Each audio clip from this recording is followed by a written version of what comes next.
I say it's tutus approved. Any bird stand I've ever bought in the past,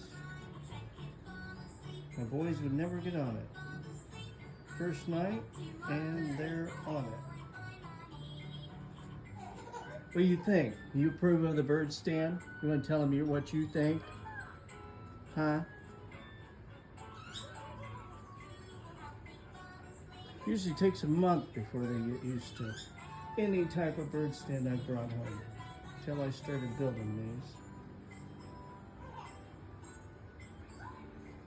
Got some more work to do on it.